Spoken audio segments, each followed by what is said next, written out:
Hello, everyone, and welcome to another episode of Lords of Limited. My name is Ben Warney, and joining me on the line, as always, Mr. Ethan, defender of the Lost Caverns of Ixalan, Sachs. We've got 50 takes here for you, folks, and Ethan censored some of my takes. Can you believe it, sir? Do you have Yeah. anything to say for yourself? Sorry, this is not, there's no free speech on this podcast.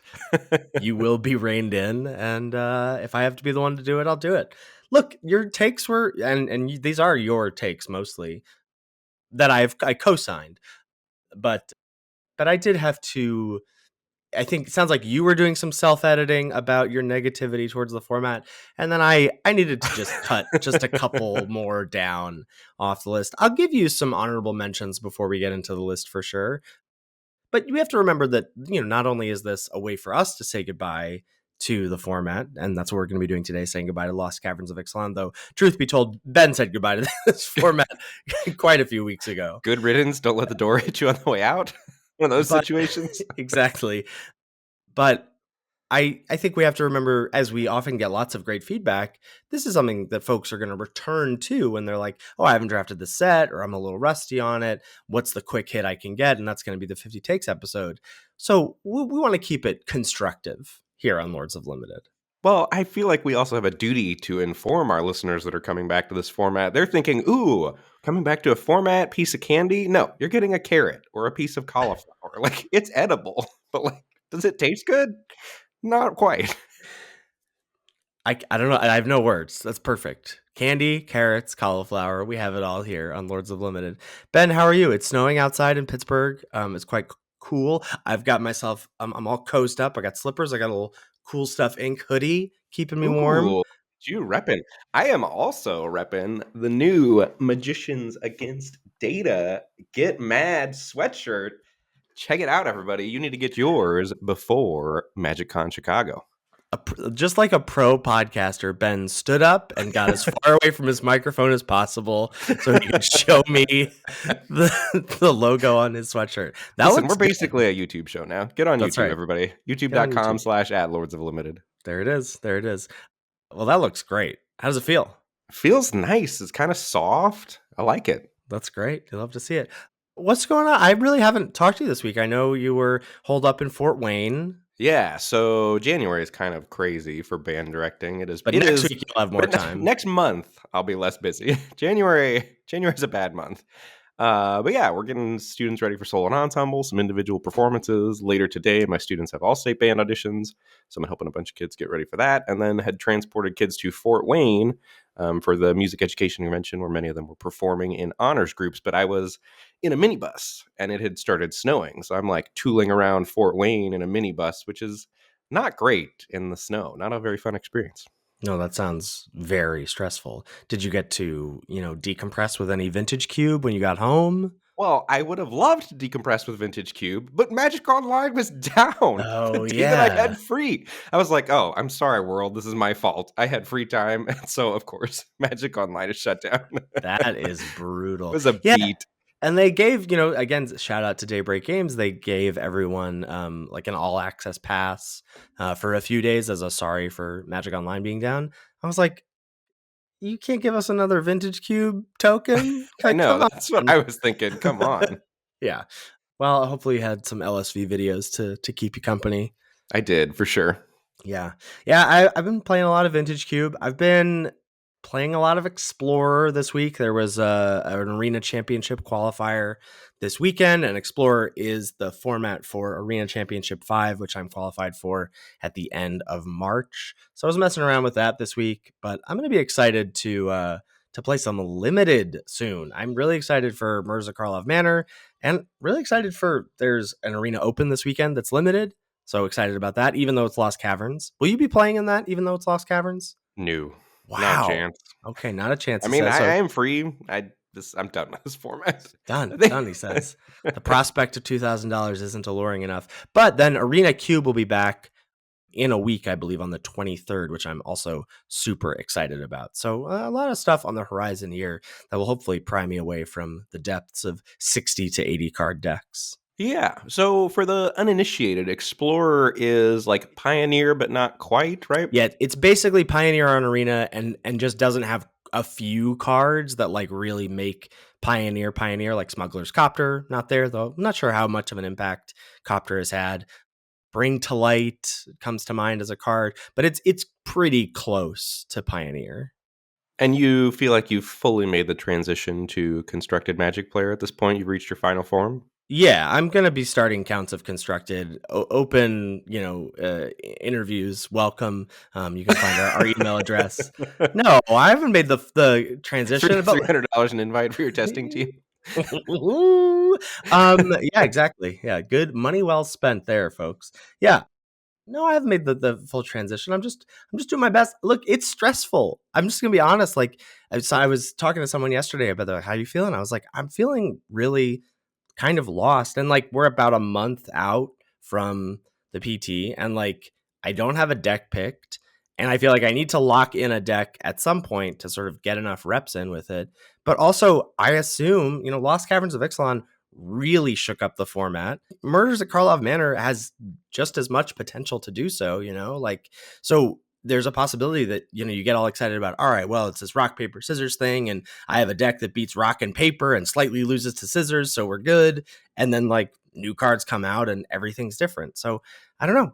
I'm just like, I want the warm, fuzzy feeling of, sitting down, counting out 15 cards or 14 cards, sorry, a booster, Rest in and peace, rest, draft. rest in peace. And, just cobbling together a deck with my peers on the fly, just like Magic was intended to be. Yeah, you basically sound like a pro already to me. You don't know what your deck is. I'm sure you're going to submit it like 2 hours before deck selection is due. Like, I think you're ready. You Thanks, sound buddy. like a pro. Thanks. I really appreciate it. All right. Enough constructed talk. Let's get to limited. We are sending off Lost Caverns of Ixalan in Lords of Limited fashion with 50 takes. Pre 50 takes was Rivals of Ixalan. Did you see that they brought back triple small set? We were talking about, they're bringing back Rivals of Ixalan to Arena and assuming that was going to be Rix, Ixalan like it was. No. They just brought back triple small set draft. So everyone is just jamming Suncrafted Pterodons or whatever that card was called into The each other over and over? Yep. Like, and just like playing the Tetzamach lottery over and over again. that sounds terrible. I have not partaken of that. I did not either. I did one draft and a coaching session this week, and that was enough for me. I was like, oh no, this is quite bad. So we're sending off Lost Caverns of Ixalan in our classic Lords of Limited fashion with our 50 takes. So let's get into that. Just before we do so, we've got some housekeeping things. First things first is the Patreon page. Patreon.com/Lords of Limited is where folks can go to give back to the show if they so choose. We are doing 50 takes, which means just around the corner is a new set. That's Murders at Karlov Manor.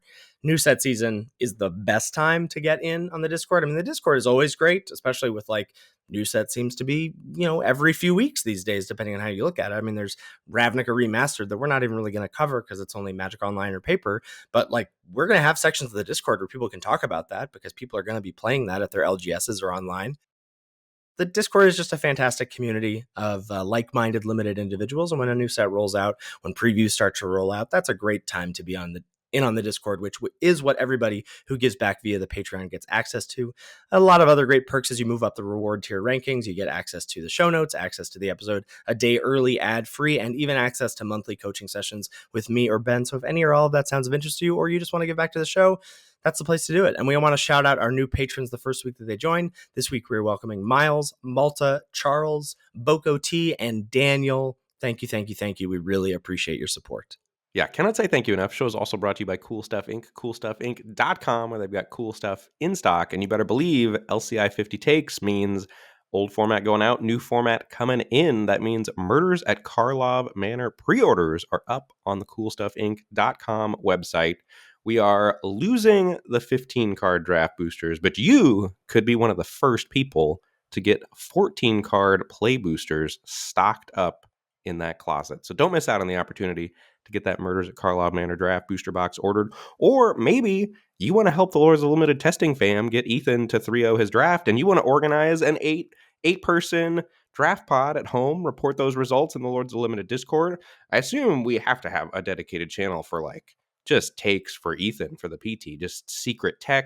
I'm so excited to break this format wide open with you. Oh And to my do gosh. that, you're going to need some paper Murders at Karlov Manor cards. So make sure that you get them from coolstuffinc.com. And when you do, use checkout code LOL all caps to get 5% off your order and let Cool Stuff Inc. know that we sent you over there. All right, Ben, I'm giving you this is you have the open floor, your soapbox, whatever you want. You're at the podium. What honorable mention complaints that I have censored? This is your uncensored time of the podcast. No beeps, no bleeps. What do you want to No say? beeps, no beeps, no bleeps. I'm gonna keep it classy and just say that I'm not playing in the Arena Open this weekend. I think that I am available and not playing, and that says what I need to say about this format.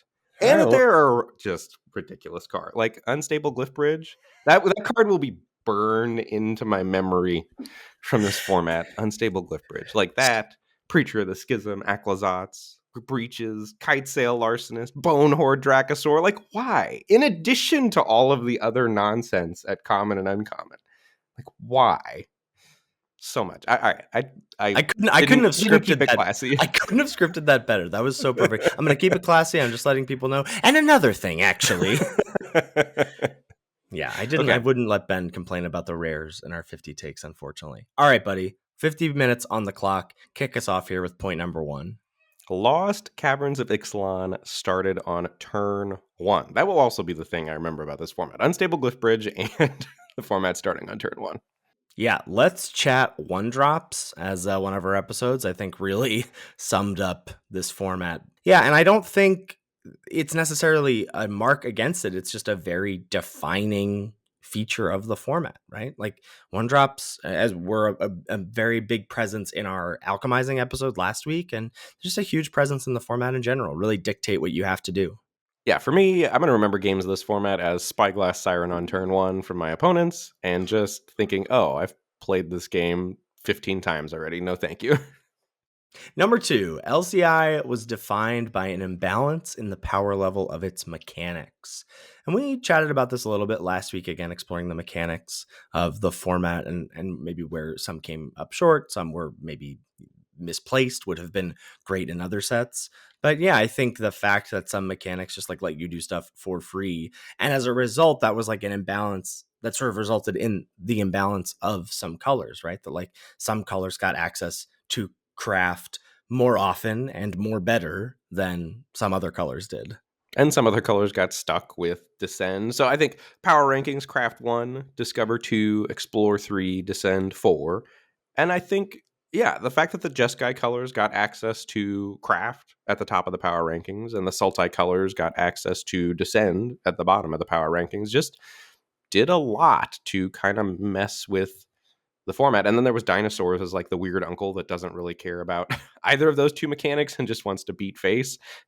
But yeah, I think certainly was defined by those mechanics. And also to go back to point number one, that the fact that games started on turn 1, I don't think that necessarily means the format was fast. We should state that, Right. right? Like games could go on for a long while. The dust could settle. You could be, cracking some of those caves to try to explore to get one more piece of cardboard than your opponent. So don't go back to this format thinking necessarily the games are blazing fast. They can be if one of you is playing one drops and one of you is not, but certainly the games could go on for quite a while.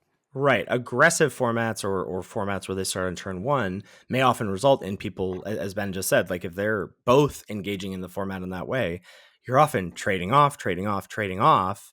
And maybe your life totals are still pretty high. Like you're not like two ships passing in the night. You're actually two ships colliding. And then when the dust settles, you're like, oh, I'm actually the one left over with a hidden cave or with a hidden land to crack and discover four. And that's going to start to slightly edge me ahead on resources. Number 3, if you drafted your deck correctly, craft was essentially free. What a mechanic. Just all upside. I loved craft. Yeah. So what do you mean essentially free? Like, and in terms of drafting your deck correctly, like, did you need fodder for it? Like, are we talking Market Gnome, the O3? No, Market Gnome was terrible, right? And I think you know that. You're setting me up to rant and rave here, but you would never, right? I'm a good podcast co-host. Yes, I'm setting you up to answer a question. Yeah. What a guy. I appreciate you. So the Jeskai colors, I think it was hard to draft decks that weren't good at crafting in the Jeskai colors. If you knew which cards were good and you took the good cards, you were going to end up with great craft cards and cards to craft with, like almost without thinking about it during the course of the draft. Whereas compared to Descend or something, you're having to do so much work to try to get the game to go along, to try to fill up your graveyard, to try to not die to the decks that are playing with all the one drops and all these cheap craft cards and things like that that still perform well in the late game. Yeah. Yeah, I buy that. There was a bit of a choke point, I think, just in terms of, for myself, of evaluating the cards in draft. Like, I think I remember early on having like 3 to 4 artifacts with craft in play. And it's sort of like one of those like, oh, how am I going to hold all these things? I'm like, how am I going to flip all these amazing craft cards? And it's like, you're not. You don't have time for that. So what you need to know is like which ones are important to flip, which ones you're trying to flip or whatever, which ones you're prioritizing, that sort of thing. And not expecting that like, oh, this game's going to go so long where I'm going to get to transform 3 or 4 of these. Well, right, and you just wanted your deck to be a lot of artifacts, because when craft was really free was when you were crafting with an artifact from your graveyard, right? Correct. Yeah. Trading off those artifact creatures, or your opponent has to kill your Oaken Siren or whatever, and then you get a craft with it, and then craft just is upside. Number 4, Discover was either broken or you weren't interested, with not much in between, right? It was either just amazing and tacked on to a card you were already interested in, or it was basically unplayable and tacked on to 5 mana, 3 things can't block this turn. Right, so you either got Geological Appraiser, 2 red, 3/2, Explore, which was incredible, or the latter, which you were never putting in your deck. But I do think the hidden lands, I think, were the sweet spot. Like, those were good discovers that still I did not enjoy, because I did not enjoy Discover as a mechanic, but I do think they hit the sweet spot on the hidden lands. Yeah, it didn't feel too pushed, right? Like we've seen before, you sort of compared them to the common duels from Streets of New Capenna, where you could pay 2 and then 2 colors, tap it, sacrifice it, and draw a card. And this is way better than that, right? You're getting the spell, you know you're hitting a spell, not a land, and you potentially get to cast it if it's not like a combat trick or whatever. Right. Number 5. Blue was the best color in LCI by a noticeable margin thanks to its powerful commons and versatility. Whew, I blue. We mean, went on a journey with what the best color was. We like got baited into white for a while there. It's blue. yeah, it's blue for sure. I mean, blue not only has a couple mythic uncommons, as we'll get to a little later, but just banger after banger of commons. And not, Waterwind Scout is a banger of a common for sure. But like, then everything else past that just sneakily works well together, right? Like, Oaken Siren is so awesome, and Cogwork Wrestler is so awesome, and those both have good types. And just like, blue got to do a a ton for cheap, right? That was Right. what Well, was really good about it. right. Well, and then you get those cards, and then all of a sudden, because you got those cards, Waylaying Pirates is going around late, and then you get a Yeah, table your Waylaying Pirates for your blue Tempo Flyers deck, right? Like, right. there's so many blue cards that were so good and so synergistic that glued 2 of the best decks together, right? Blue was the linchpin between blue white and blue red. Uh-huh. Yeah, absolutely. Number 6, if you were black, it was almost, I would remove the almost here and just say it was impossible to play an aggressive deck. I think defensive speed was the name of the game, with removal, hand disruption, and 1/1 death touches, right? Like you had dead weights, tithing blades, join the dead, that sort of like, holy trinity of removal spells, backed up by Deathcap Marionette, and maybe even, you say, Skullcap Snail as the weak cousin of Deep Cavern Bat at uncommon. But yeah, black really, that's what black did best. Well, and it was weird too, like going back and looking, like these 50 takes episodes, when you're putting together these takes, I think you have a similar process. You're just like going through Scryfall and like Yeah. seeing what sparks Hmm. ideas from you for these 50 takes. So I was doing that, and I was looking at the black cards, and there's so many good magic cards Yeah. in black, but the format rewarded being proactive so much that it was still tough for those black cards to, I think, get an edge compared to, the blue, red, white cards. Yeah, for sure. Well, I just think because, it's why I think Deadweight really was black's best common personally, which is like a hot take. It's not what the data says, whatever. But I think it's just what, like, when I remember what black did best, it's just like, that's how you combat the cheap evasive threats.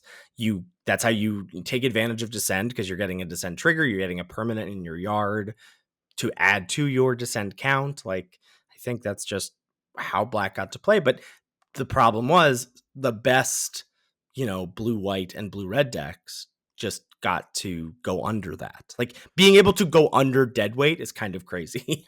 Well, or could get creatures out of range through +1/+1 counters. And Right. the other issue with Deadweight being the best black common for me, because I was on that wavelength for quite a while, but you also can randomly run into like a lot of those 3-drop rares that snowball that Hmm. don't die to Deadweight, which is a huge problem when your hand is 2 Deadweights. You're like, all right, great, I'm cozy, and then your opponent sticks a breaches or whatever, you know? And I guess if you have 2 Deadweights in your hand, you're just 2 for 1 yourself. But Deadweight also matched up really poorly against dinosaurs. Yes. That was the other thing Well, that could there's a bit happen of a to you. rock, paper, scissors there, kind of, except that like whatever black decks did, they kind of sometimes lost. They lost the rock to scissors match too because of what you're talking about with the deadweights getting out of range. But yeah, if you set up your deck, your black decks to combat the evasive threats, and then you face, red green stompy, you're gonna have a bad time. Right. That's why it's tough for control decks, because you have to be able to account for all of it in one 40 card deck, right? Which Yeah. is tough. Number 7, white was best at being aggressive, especially when paired with blue or red. Yeah, I think Jeskai, the format was we pegged it pretty early, and I think a lot of folks did as well. Like, just not hard to see how great those colors worked in tandem, getting the overlap of craft, explore, artifact synergies, random discover sprinkled in there, going wide, etc. Like, and white just with Oltec Cloud Guard, Miner's Guidewing. We'll talk about a sort of holy trinity in white a little later on. White just got to do a lot at common, and its uncommons and rares were nothing to sneeze at either. Right, but it was just very deep at common, with almost all of the cards being on the same game plan, which is where I think we fell in love with white a little bit. Like, we're trying to say it was the best color, but I think ultimately blue's just power and versatility and synergy wins out over white. Number 8, green was weak at common, and it performed best in red-green dinosaurs, and could also play well in green-black descendant. And those were, I think, green's two best decks. I don't think green-white never really came together for me in the format. And as we've said, we're done shouting out blue-green. We need blue-green's got to step it up in 2024. It's definitely got some room to grow. But green being weak at common has been a kind of theme for limited, unfortunately. Like, if it gets whatever contagious Vorak, a 3-mana 3/3 that draws a card or proliferates, or a 3/3 vigilance trample that makes a treasure token, something, a 4-mana 3/3 with foretell that draws a card.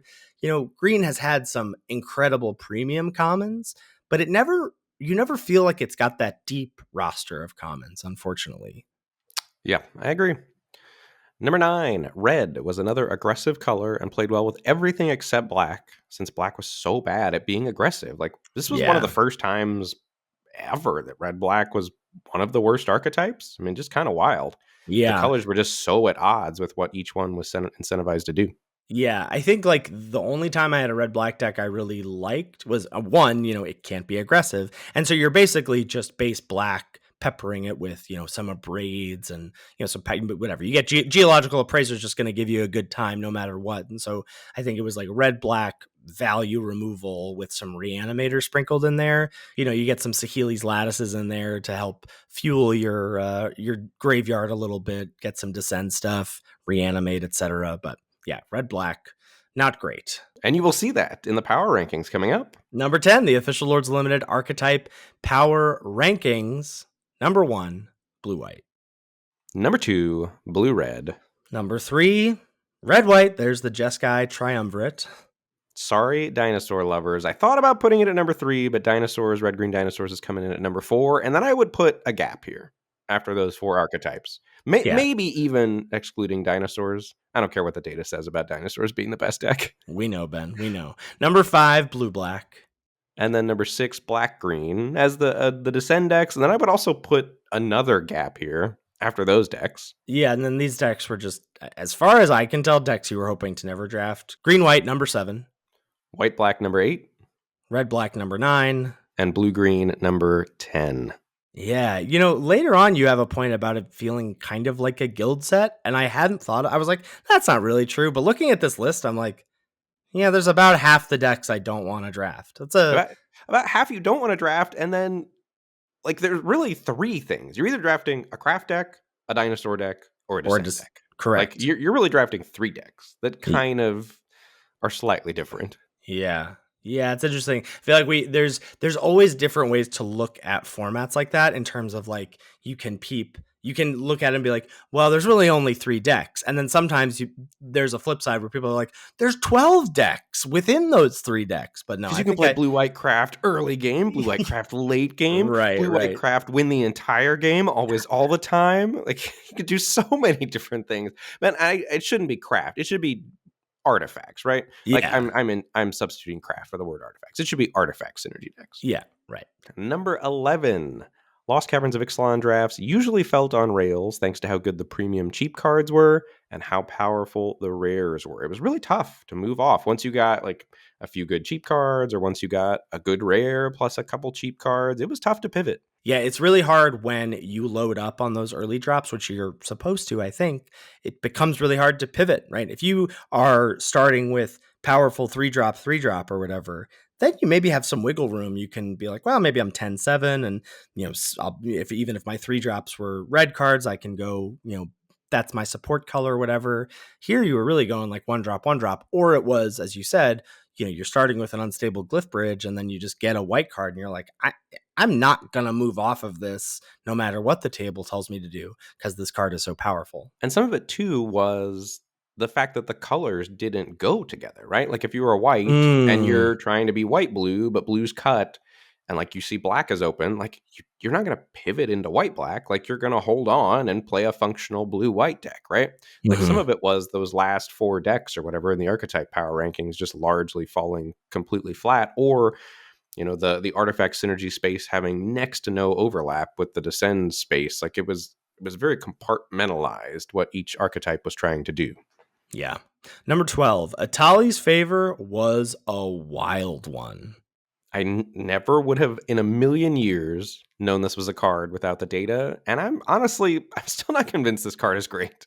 I read this. I'm still not super convinced. I couldn't roll my eyes hard enough. What did you need to happen? Get convinced this card is good. Get mad, Ethan. Get mad.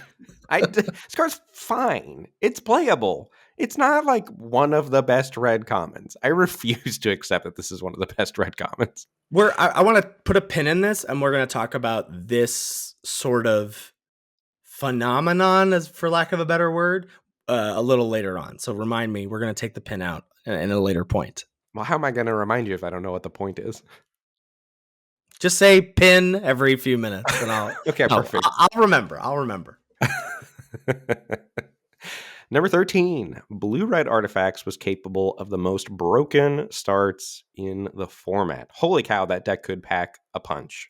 Yeah, I mean, pick your poison of Spyglass Siren, Goblin Tomb Raider into Landry Storm or into Oaken Siren, and now you're ramping out stuff like and I haven't really even mentioned some of the more busted stuff at higher rarity. Like Blue Red Artifacts was lean and mean. I have definitely drafted multiple decks where like the curve stopped at 3. Oh, yeah, for sure. Number 14, the official Lords of Limited top common of each color in white. Old Tech Cloud Guard. Pour one out for Miner's Guidewing. We thought it maybe hold the top spot, but no, Cloud Guard got there. There was like a week where you were supposed to pick Miner's Guidewing as the best white common when people were really underrating how good the aggressive white decks were, but after the format shook out, I think Old Tech Cloud Guard gets the nod. In blue, Runaway Waterwind Scout. In black, a dead weight still for me. Deathcap Marionette for you, sounds like. I think Deathcap Marionette for me, the 1/1 Death Toucher mill 2 cards. The data says Tithing Blade. I know. That was my hot take coming into the format, and the data bore it out. I don't believe the data though. Like it's just felt so bad. So many of the good Jeskai decks had tokens laying around. Yeah. And when you had to play Tithing Blade into those tokens decks, like it just felt abysmal. Right. But that's why you need I feel like the only way for Tithing Blade to be Black's best common is if you're treating deadweight with the appropriate weight, right? Like, because that's what makes Tithing Blade good is when you're like, kill the cheap thing, and now you're sticking your 4 or 5 drop and Tithing Blade gets you. But there's like times when you draw your second, if you're picking it as the best black common, you're going to end up with a couple, 2 or 3 of them. I And then know. your opponent has played an Old Tech Cloud Guard by that point, and you're like Tithing Blade, and your opponent sacks their 1/1, like, and you're just really sad. Like it's tough for me to believe that it's Tithing Blade. Yep. Moving on to red again. I'm sticking with a braid. Like it Yeah, has to be. I agree. I'm with you on Abrade. And for green, tough to really pick one. I guess Poison Dart Frog might get there, but It's what green the just data says, and yeah, I kind of buy it. But also to take your pin out, I'm gonna take your pin out for a yeah, second here. pin.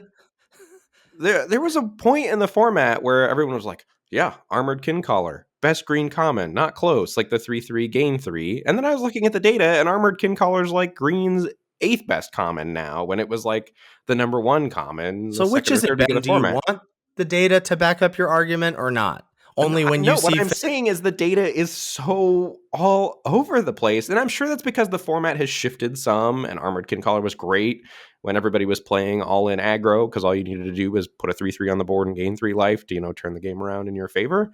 But I could just, people tout the data too much. I'm going to put the pin back in. I'm Yeah, put the done. pin back in. You're spiraling. Let's get back to number 15. Number 15, the three pillars of Lost Caverns of Ixalan were Jeskai artifacts, Sultai Descend, and red green dinosaurs. I think that's maybe one of, if we came to this episode or if we came to the podcast with one of our, okay, you got to tweet the format. This is one of the tweets, or this is part of the tweet of like, you only have an elevator pitch to give someone about the format. This really tells them a lot Yeah. about That how to there's only 3 draft. decks to draft. Yeah. Great Ye- format. I'm trying to say that you're packaging this quite neatly and quite well. Oh, thank you for the compliment. You're very welcome. Number 16, Miner's Guidewing was actually the best white common if people weren't contesting white aggressive decks. Sort of touching back on that point you made about the week where folks weren't treating the format perhaps quite appropriately, and you really wanted to load up on the Guidewings. Well, and that was more a nod to where you were picking it, right? Because it still is very good. Like, white decks are never cutting Miner's Guidewings most of the time. I can imagine actually some craft decks cutting Miner's Guidewing, but in general, you wanted to be getting your Miner's Guidewings like 7th, 8th pick, or on the wheel, I think, rather than, third picking your Miner's Guidewing or whatever. Well, and it was tough. I remember talking to you about this of like when we realized that white was kind of bifurcated of like, well, you've got these aggro decks, but then it can also do a control thing with saw blades and Cosmium blasts. But there was a problem where when you were drafting white in that way, where like you would still get Miner's Guidewings, you'd be like, well, this is a pretty good card. Am I supposed like, do I play this in my white deck with Cosmium Blast and Saw Blades? And you had some tension there. So you had to be aware of that. But yeah, Guidewing's the real deal. Number 17, map tokens were better than exploring thanks to artifact synergy and being able to target key creatures. Yeah. I mean, who would have thought that like tacking on, well, it costs some mana to explore. That was usually not downside. Usually not downside, because you got a piece of cardboard to do things with, like craft, your map tokens running around, or you could then explore onto your flyers instead of your derpy 2/2 ground creature. Number 18, the tap 2 creatures or artifacts was a cool spin on the red-white aggressive archetype. Yeah, it was cool that red-white got reach in this way. Sunshot Militia at common as like a card when the dust settled of like, okay, you're at 6, but you're stable, but I've got Sunshot Militia, so you're now on a 3-turn clock or whatever.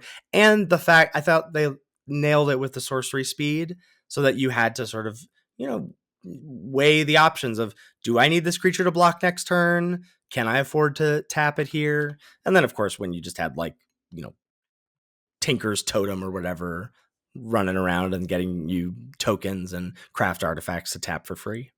It also led to some variable speed red-white decks too, right? Like, you could either be all in, or you could be a little more mid-rangey, flood the board with rectangles and then try to take advantage of those rectangles. Mm-hmm. Number 19, creatures with reach were important amount a defense against cheap evasive threats from blue and white decks. Some cards that were like, your opponent stuck a panicked Altasaur when you're playing like blue white, and you're like, wow, how am I attacking through that unless I Mm-hmm. draw my Petrify, Or Mineshaft Spider. Mineshaft Spider was just premium in the format, I think. But 3 and a green for the 3/4 reach, mill 2 and ETBs. That card was also just a brick wall to try to attack through. Yeah, cards that look derpy replacement level, and in some decks they were, but or I guess Panicked Altasaur more so in some decks it were, and in most green decks, I guess outside of red green Stompy, Mineshaft Spider was just a house. Yeah, just excellent. Number 20, you wanted to get a +1/+1 counter from your exploring more than you wanted to draw a land. This is what I will remember the most about your rants from the format, is this sentiment. Yeah, I think that's hard for me to want to engage with a format where that is the case. Like, Yes, we know. well, because if you present a Magic player with that statement, like the Magic player should always say, "I want to draw a land," right? But then you No, don't want to draw a land. that's not true. Some people like their creatures getting bigger. Yeah, okay, that's fair. I am not those. I also like my creatures getting bigger, but No, that's a I like lie. hitting my The lie I like hitting detector. land drop more. Okay. But the games were over so quick that you just you didn't need to get to land 5, 6, 7 sometimes. I don't know. This is very backwards. Once I had that epiphany, I was just woof. Yeah. The shiver went up my spine. I felt a disturbance in the force. Number 21, Another Chance, which is the 2 black, return 2 creatures from your graveyard to your hand. Another Chance rebuying key cards like Chupacabra Echo was a critical piece of successful Descend decks. Even more than being Descend decks, sometimes they were just churning through my deck to find key cards and reanimating them and bringing them back via Another Right. Chance. Yeah. Well, I think Chupacabra Echo, this might be the only spot where we talk about it. I mean, that was the key non-rare for Descend decks. And this was, the fact that you got so many ways to get it back, Another Chance to bring it back to your hand, a handful of ways to reanimate, as we'll talk about a little later. But Chupacabra Echo was just an excellent Magic card and was part of that engine. And I think self mill on Another Chance was great too. The you may mill 2 and then rebuy 2 creatures is so good, because if you had a creature dense deck, you could sometimes fire this off with only 1 creature in your yard and feel like, whatever, 75% of the time, 60% of the time, whatever, I'm gonna hit a second creature on this. And that felt good too. Yeah, absolutely. Love the extra mill on Another Chance. What were you clacking about over there? I thought it might have been mill 3. Sorry. This is unbelievable. I'll never doubt you ever again. Yes, you will. It'll happen in this episode. Number 22, the Caves deck largely fell flat thanks to the aggressive nature of the format, especially in best of 1. I don't think this is the culprit, because I've drafted successful control decks or successful cave decks in the format. We'll talk about the power rankings in the next point as well, and maybe that should go in tandem with us talking about caves. But I think the bigger problem was just the steep drop off in the caves payoffs past the first one. That's fair. All right, let's move on. So, Yeah. number 23, the official Lords of Limited Caves payoff power rankings. Number 1, Calamitous Cave In. That was the deal damage equal to the number of caves that you controlled. I mean, getting a sweeper at non-rare for your deck is huge. That you could have multiples of, that's huge. Like, that was what made the Caves deck functional, I think. And then past that, they weren't great. I slotted in the number 2 here, Cavernous Maw, which was the land that could turn into a 3/3, as like the second best payoff. Just because, one, it's both a payoff and an enabler, right? And that's pretty key for any kind of synergy deck. But just the rest of them weren't that good. Like, what's on this list? Gargantuan Leech, 5/5 lifelink, Sinuous Benthosaur, wannabe Muldrifter that was just nowhere close to as good as Muldrifter. There's Bat Colony. We talked about the problems with that last episode. Mm-hmm. Spelunking that I was all hyped about until I realized you didn't gain 4 So life you every realize time you played a cave. what the card, reading the card explains the card.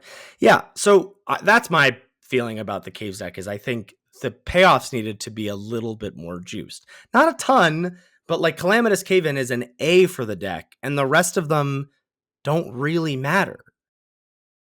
I mean, They they're better than don't. don't really matter, but they're not good enough to pull you into the caves deck. There was exactly one card that could pull you into caves, which was Calamitous Cave In, and it was very hard to draft caves pre getting a Calamitous Cave In because you Right. didn't know if one was going to be opened. Exactly. And too many things had to go right? You have to get the payoffs first. Then you also have to have caves come around. They have to be not only caves that you want, That are not the only right color. right. Like, you could just get randomly screwed with, oh, the caves in this pack are white, blue. And you're just like, but I am drafting red, green caves or whatever, Right. Yeah. Yeah. Number 24, the hidden lands, the ones that cracked to Discover 4, were important to have action once the dust settled in some of the aggressive mirrors. That's sort of like trade off, trade off, trade off. Okay, now what are we doing in this top deck war? If you have a land that you can cash in for a spell, it's a pretty big game. Yeah, the hidden lands I think were a good place for Discover. Number 25, Self Mill was very important for Caves decks to turn on their payoffs faster than just hitting land drops naturally. That was almost more important than like fueling your yard for descent, right? Like milling caves was almost better than like, and they were sort of in tandem, right? If you could overlap your blue black or your black green descend decks or your Jund descend decks Yeah, with like some Jund some Descend caves, Caves was like a very common that's a cool archetype, sweet I think. spot, right? Where you get to take advantage of descend plus you like milling the caves. There was like tension sometimes though. Like what was it? Caslam's Stone Tree, the 2 and a green. Like look at the top 6 that crafted with a cave. And I get that what you were supposed to do was crack a hidden land and then exile that cave from your yard. But I don't want to exile caves from my yard. When you've I got want my Calamitous Cave in and you want your count right. to be higher, right? Yeah. Yeah. Number 26, Adaptive Gem Guard, better than it looks. Way better than it looks, right? Like during preview season, I would have said hoping to never put Adaptive Gem Guard in my deck. And Mm-hmm. turns out like it was just totally fine to good. And there were so many white cards that were cheaper than it that you didn't have to pick it super highly. And also a little awkward that it shared a spot with Oltec Cloud Guard on the curve. But people were picking Oltec Cloud Guards highly. And if you didn't end up with them, Adaptive Gem Guard was totally fine to I have mean, in your 4-drop slot. very often came down as a 4/4, right? Just comes down, you tap a 1/1 token and a craft artifact, and you got a 4/4, and then just threatens to grow the longer the game goes. No, I liked Adaptive Gem Guard. That was a cool card design. Number 27, Clay Fired Bricks let white decks win the early game and the late game. I got some pushback on this in the Lords of Limited Discord, and I'll tell you what, I stand by my take. Do you know the quote from The Wedding Singer where he's like, well, I have the microphone and you don't? I do know that quote. That's what I feel. That's how I feel. That's your vibe today, I feel like a little bit. Yeah, Clay Fired Bricks, great card. I feel like definitely lets you win the late game. The early game, it helps. You're Well, not it winning. doesn't help. It doesn't help you win the early game at all, but you get to play it in a deck, and then once you put it in your deck, your early and mid game deck also just has this insane trump card in the late game that costs you nothing. Right. Number 28, Zoetic Glyph was the mythic uncommon of the formats. This is the 2 and a blue enchanted artifact. The artifact's a 5/4 creature, and when Zoetic Glyph leaves the battlefield, you discover 3. What else can you Tied say? tied with Deep Cavern Bat and Spyglass Siren among 17 lands top users, which is kind of wild that those other 2 cards get up to the level of Zoetic Glyph. I mean, I love both Spyglass Siren and Deep Cavern Bat. I would say Deep Cavern Bat ahead of Spyglass Siren for me. Oh, wow. I think my rankings would go Glyph 1, Bat 2, Siren 3, but But all Bat of and them are. Siren don't feel like mythic uncommons to me. Like, Yeah, in the sense that they can't single. I mean, Deep Cavern yeah, Bat kind of can solo a game if your opponent doesn't have removal, but I that's mean that's fair. their Yeah. their fault rather than Deep Cavern Bat being nuts. Right. Yeah. But yeah, Zoetic Glyph was broken, and to be honest, I knew it was busted from day one, and I did not get to play with it that much somehow. Like I was not in the pods where people That's were what tweeting happens like, when you don't draft the format very much.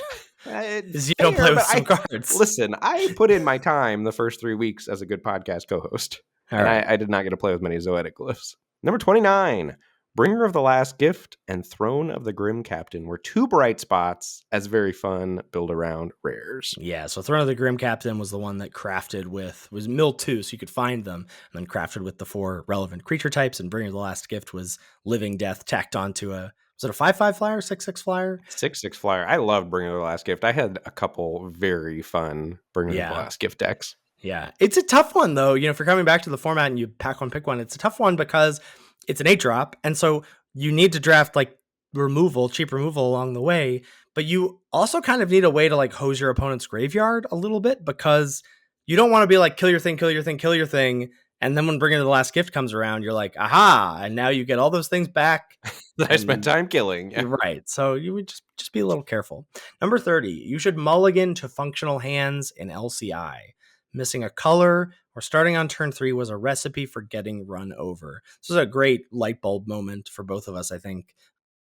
early on in the format was comparing it to one. We really leveled up our mulligan game in Phyrexia all be one. And I think this format also had similar strict rules about the kinds of hands you could keep. I mean, not quite to the extent of Phyrexia All-Be-One. No. I think a little more lenient than that, but keeping the old, like, 3 land, my first play is a 3-drop, and all 3 of my lands are the same color, like, shouldn't be doing that in this format. Like, No. you could not stumble for a turn or two in this format and expect to stay alive. Number 31.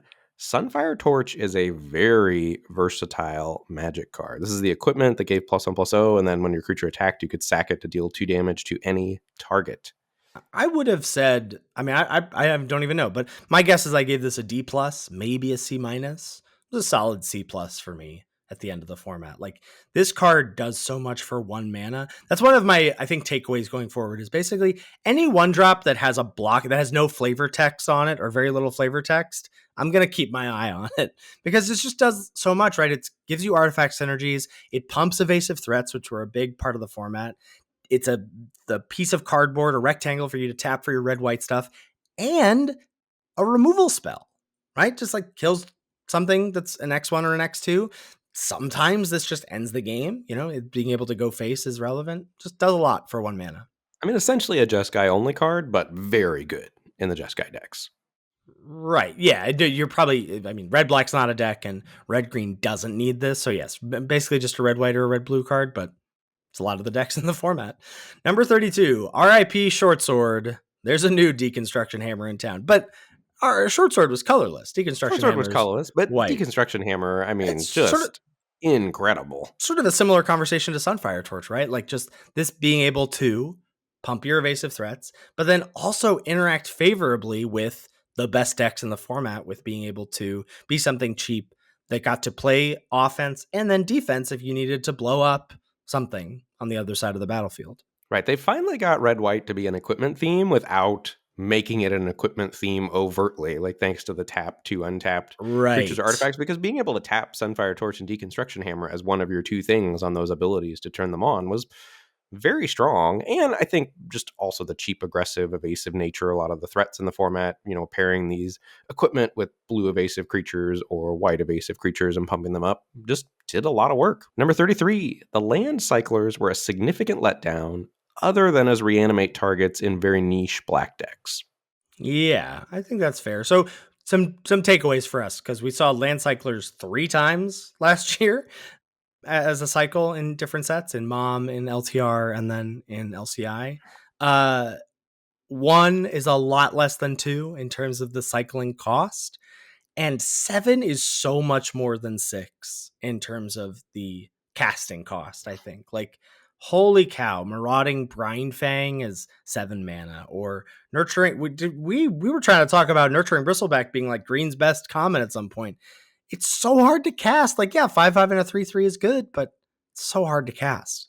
So hard to cast. Yeah, definitely agree that the 7 is so much more than 6. Number 34, pour 1 out for River Herald Scout. You're still a good card in our hearts, and maybe good again in a different set, but maybe not good here. again in a different set. Yeah, just tough because you didn't care about a 2-mana 2/3, and you didn't care about a 2-mana 1/2 draw a land. Yeah. Number 35, low power, high toughness ground creatures were terrible defensive speed in the format. Yeah, looking at you, Basking Capybara and Acolyte of Aclazotz, like, even, there was the I remember early on doing some drafts over Discord with you. There's the Dauntless Dismantler, the white, one of the white 1/4 that had their stuff coming, or artifacts coming to play tapped, and you could blow up some equal to a mana value. Like, I was sort of championing that card, and then eventually was like, wait a minute, none of these, like, yeah, I was like, it's a good blocker, but it doesn't actually deal with the things you need to block ever, right? It doesn't deal with the flyers, and then it doesn't deal with the dinos. Yeah, just really bad defensive speed. Number 36, Sage of Days was very playable in blue-black Descend decks to help fuel your graveyard and find key cards. It's Organ Hoarder at home. It's 2 and a blue for a 3/2. You look at the top 3, and you can mill all of them, or you could put 1 from them and keep it on top. But it was a nice spot where, like, you were always going to get Sage of Days if you wanted them, but it was a very good card in those blue-black Descend decks. I like formats that have cards like that. Mm-hmm. Number 37, Cavern Stomper was a house in sealed. Arena Open coming up this weekend, folks. Take notes. Yeah, Cavern Stomper is huge. And another piece of tech for sealed is play as many caves as you can, I think. Most of the time, those are going to be really good for you. This is just so big. And Scry, too, as your on your curve topper, it's often draw a card. Yeah, Cavern Stomper did some work in sealed. Not in draft so much. Number 38, Beware! Treachery. These cards are all much worse than they look. We've got a list of 5 here. Number 1 is Hurl into History. This was the counter a spell for 5 mana, and then discover equal to that spell's mana value. Yeah, my Mystic Snake take didn't pan out so well with Hurl into History. It did not. Self-Reflection, just too clunky when you actually drew it. Yeah, 6 mana, copy a thing you control, too expensive. Waterlogged Hulk, I'll push back on this one just slightly. I do think this was good in some very dedicated blue-black Descend decks, but largely just you didn't want to spend 1 mana for just something that tapped to mill. Yeah, just not worth a card. Grasping Shadows, just not enough time. Both of us were so excited about this card, and it was Is this so card bad. just bad? I feel like this might just be bad. Like, no. I think this might just be bad. You No. think is it just because black is bad? It's because black's not aggressive. If black were like wanting to attack, this would be much better. All right, I buy that. And then number 5, Visage of Dread. This was the Thoughtseize tacked onto a 2 mana artifact that flipped into a 5/4 menace. You think you're doing something with Visage of Dread? You're not really. You're not really affecting the board. All right, here's my pin. Number 39. Number 39. Stop underrating staggering size. Yes, we're looking at you, Ethan, and me. I'm prone to underrate this type of card too. So this is the pin that I want to talk about a Tali's favor in too, which is just like staggering size. For a while, I think may have been the top performing green common. Sounds like it's not anymore, but I'm sure it's still up there. I have a really Run Amok is another great example of a card like this. 1 in a red, +3/+3 trample to an attacking creature. These cards always perform really well, and the on 17 lands are often top of the heap, or they're often among the top performers, if not the top performer for their color. But I don't know how to pick it appropriately because I feel like I need, if I'm going to be playing a Tali's favor and treating it as the best red common, treating staggering size as the best green common, I need threats. I need to take cheap threats, and everybody needs to take cheap threats because that's the game we play. And so don't I have to take the cheap threats above the tricks and the auras? Yeah, which is why Atali's favor is not the best red common. Okay. But I think I need to figure out a way to calibrate my brain around I got to find a way to end up in a deck that has 3 staggering sizes in it. Yes. To get better at drafting that style of deck. Certainly. I agree that is a leak in my draft game as well. So that's my pin. 2024 resolution. Here it is. Number 1. I'm going to stop underrating cards like staggering size. I like it. I like that pin. That was a good pin. Thank you. Number 40. Goblin Tomb Raider was its own type of collect 'em all in the red artifact decks. It's very cool. I think we're starting to see there's always a couple build arounds at common type cards and maybe build around isn't the right way to phrase it, but it's once you have the first one, the second one skyrockets in value. And once you have the second one, you've got a plan, and your plan is this card. Yeah, I would say that goes more towards 3 with this card, probably. I'm not going all in on Goblin Tomb Raiders with 2 of them, but yeah, the sentiment stands. But it already warps. So you're well, now I have to be heavy red, and I already want however many 2 mana artifacts I can get. So this is attacking. Goblin Tomb Raider on 1, Sunfire Torch equip on 2 was just. You're wait, what? No, the better one is Goblin Raider on 1 and Sunfire Torch plus another Goblin Tomb Raider. And then you're attacking for 4. That was the dream. Yeah, there you go. There you go.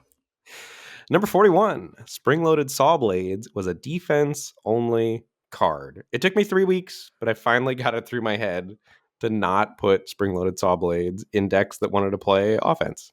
Yeah, it's good tech. Number 42, Poison Dart Frog has reach. Did you get got by this? So many times. Not so many, but and it wasn't like your creature was getting eaten. Here was the conversation every time I was streaming. I attack with my Waterwind Scout. Poison Dart Frog blocks. I'm dang it, that has reach.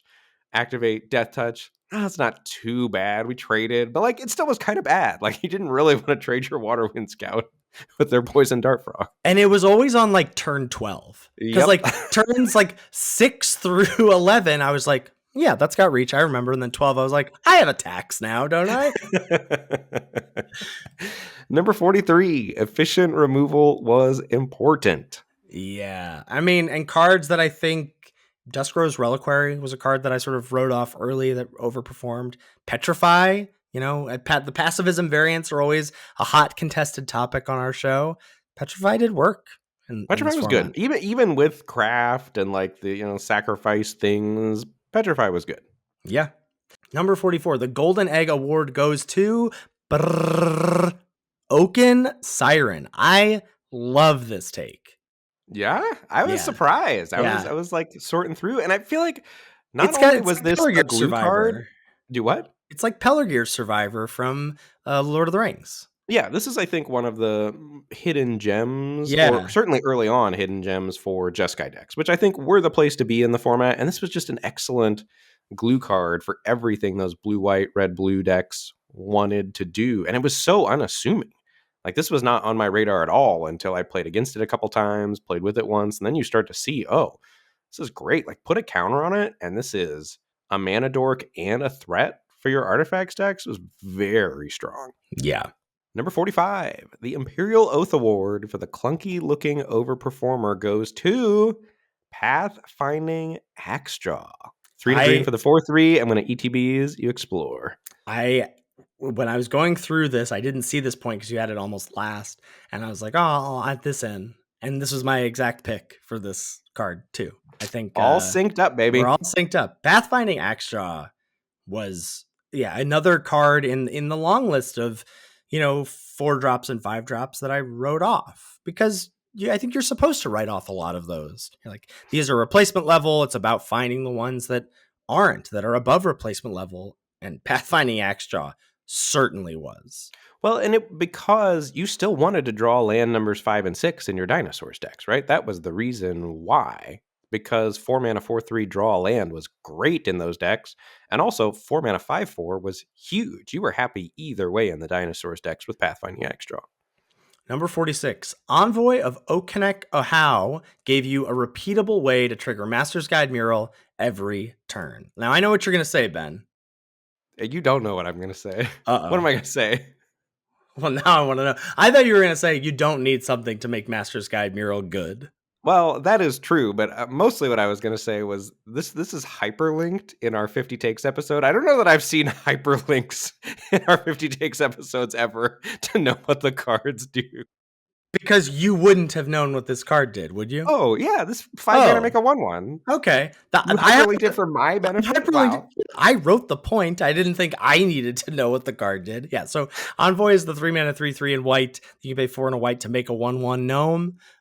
That triggers your Master's Guide Mural. And I saw that once and I was like, oh, that's pretty sick. Because part of the issue, Master's Guide Mural is very powerful, but it's the last thing you do usually. So you're in this sort of top deck mode of like, hopefully I'll get an artifact so I can get the stream of 4/4s. Well, Envoy helps you do that every turn for 5 mana. I think you're just probably generally hoping to put more artifacts in your deck than you are an Envoy of Okenek Ahau, but it's close. All right. Number 47, reanimate decks were a thing, thanks to Defossilize, number 1, big gap, and then Soul Coil Viper, number 2. But Defossilize was excellent, and again, took me like a week or a week and a half to come around to just how great Defossilize was. Right. Well, because the Explore Then Explore was just so good, because you're usually, right, on average, you're getting a land and a counter, and so you're getting a land, and then, and remember, you don't have to draw that card, so you're getting somewhere in the range of draw 1 to 2 cards tacked onto this. If you draw a land and then you find a spell that's a 2-drop that's irrelevant, then you bin that, whatever, fuel some descend stuff. Like Defossilize was so good. Yep. Number 48, the Holy Trinity white curve out was Miner's Guidewing on 1/1 flyer, into Iron Paw Aspirant, 2 mana 1/2, dump a counter on the Guidewing, into Glorifier of Suffering, sacrifice your Iron Paw Aspirant, put another counter on Guidewing and a counter on Glorifier. Now you're attacking with a 3/3 Vigi flyer, and you've got a 4/3 in play. So good. That was a strong start that white decks could do all at common, and totally reasonable to do as well, and you wanted all of those cards in the same style of deck. Yep. Number 49, Roaming Throne can do some silly things. Talk to me about this. Okay, so this is again hyperlinked for your pleasure. For Definitely. 4 mana for the 4/4 artifact with Ward 2, and you can choose a creature type. If a triggered ability of another creature you control of the chosen type triggers, it triggers an additional time. You can just, you name pirate and you get an additional treasure from something entering the battlefield, whatever. Cogwork Wrestler comes in, you name gnome, and you get 2 things to get -2/-0 until end of turn. My favorite, personally, was doubling triggers from Threefold Thunderhulk. So getting twice the number of counters, twice the number of 1/1s when I attack with it. That card was pretty sweet. Does Threefold Thunderhulk really need the help? I mean, if you got to 7 mana and cast You that need card, it was good. you're gonna want the help. You're gonna want You're the going to extra want the help. triggers. Okay, Yeah. okay. And number 50, Lost Caverns of Ixalan had some interesting concepts, but ultimately it didn't get there for us. So talk to me about what missed. I think caves missed as an archetype largely. I mean, like, you could do it and it was a part of the format, but it wasn't equal to and not that it necessarily has to be, but it wasn't equal to Descend, it wasn't equal to the Jeskai Artifacts deck, it wasn't equal to Dinosaurs. It was like a plan D when your draft was going really badly, but it was hard to pivot into, and it wasn't even really a plan D worth going after that much. Yeah, I think that's true. Discover largely missed for me as a mechanic. I think you don't quite feel the same deep set hatred of Discover as I do, but I just did not enjoy flipping magic cards off the top of my deck and seeing what happened, or my opponent doing the same. I'll take Hearthstone for that play experience. Thank you very much. That's fair. For the archetypes missed, I mean, we Yeah. talked about that in the power rankings. Like, that's a rough beat. Like, only really having 6 draftable decks, and like, really you could boil it down to 3 categories of decks. Like, it really was fairly narrow as far as variety in archetypes, and as a result, like, a lot of cool gameplay, like, that was fast, and there were a lot of close games, but also a lot of the same types of cool gameplay. So, after your 5th time of having a close game of racing, like, is it really that exciting anymore? That was kind of where I just kind of hit a saturation point with the same types of gameplay as well. Well, and that leads to your next point here, which is that it felt closer to a guild format than anything. Because if 4 of the color pairs kind of missed, which I think they did, your draft on rails a little bit.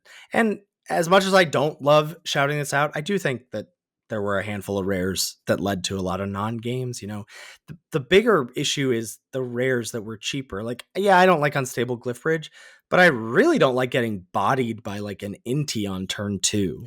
Well, right, or there was a cycle of 3 drops for every color, like the Preacher of Preacher, the Schism, Breaches, Kitesail Larcenist, yeah. the green one that made map tokens on ETB and leaving. Sentinel, yeah. Yeah, there were just so many good 3-drop rares too.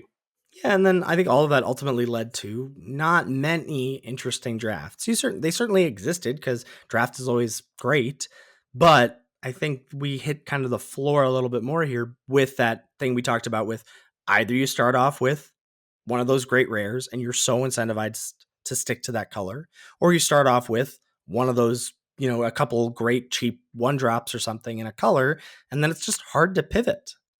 Right, like if your draft starts with Breaches, Eager Pillager, not only do you know your red, for example, but you probably know your red, blue, or red, white. Like, it's very unlikely that you're going to be red, black ever, and Breaches is not at its best, certainly in a Dinosaurs deck. I No, mean, you're hoping to you'll play be, it, but yeah, you're hoping, yeah, you're never cutting it, but like, so much of the time, even rares aside, 5 picks into a draft, you know what the deck looks like that you're likely to end up in, and you're just kind of hoping to pick up pieces. yeah.